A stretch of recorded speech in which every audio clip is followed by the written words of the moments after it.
Namaskar friends, welcome back to Mohan Genix. I hope all of you are safe and healthy and your study is also going well. In this lecture, we will discuss about effect of different operations like time shifting, time scaling, amplitude reversal and others on power calculation. How power calculation is affected by these operations. So without any delay, पढ़ाई शुरू करते हैं. Before directly telling you all the effect of different operations on power, I want you all to solve these questions in which we have to calculate power of these signals. What are these signals? The first signal is x1 t is equal to a naught sine omega naught t, which is sinusoidal function. We already solved it.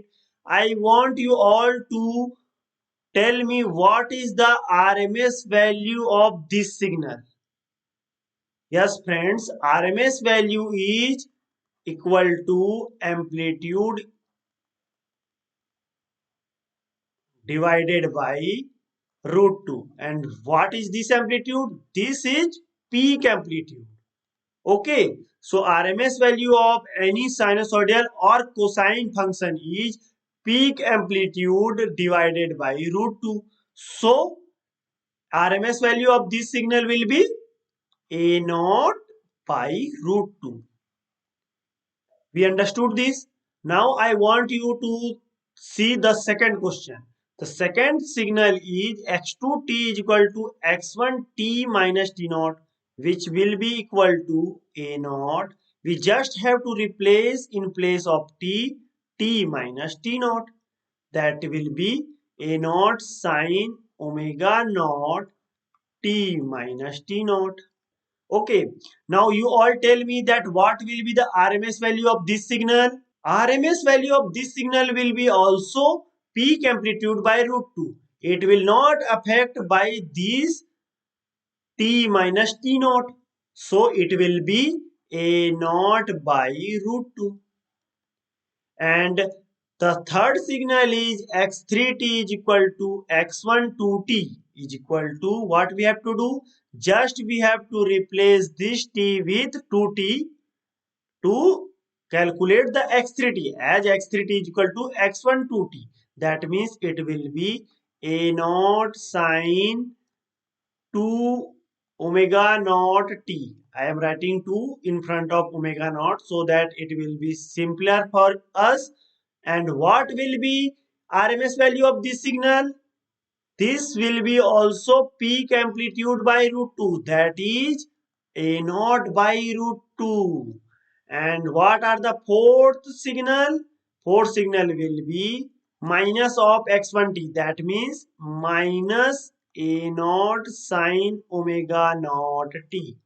And its RMS value also will be a naught by root 2. Don't be confused with this minus sign, as I already have written that RMS value depends on peak amplitude, and if we draw signal of minus A naught sine omega naught t, the peak amplitude will be remain same as sine omega naught t, which is equal to A naught. So its RMS value will also be equal to A naught by root 2. And the last signal, which is x5t is equal to A naught sine omega naught t plus phi naught. Here also peak amplitude does not vary. So its RMS value also will be equal to A naught by root 2. So what we can conclude with all these five signals, that RMS value of all these five signal is RMS value is equal to A naught by root 2. And what we conclude from our previous lecture, that is power of sinusoidal wave, that power is equal to RMS square. And what are the RMS value of this signal? A naught by root 2. That means RMS square will be A naught square by 2. So power of all these signal will be A naught square by 2, which is same for all these signals. Hence, from all this discussion, we can conclude that power calculation is independent of, you see this second function, this is time shifting. That's why power calculation is independent of time shifting. And third signal is x1 to t. What we call this? It is called as time scaling. That's why power calculation is independent of time scaling also. And this is amplitude reversal. That's why power calculation is independent of amplitude reversal. And last one is change in phase.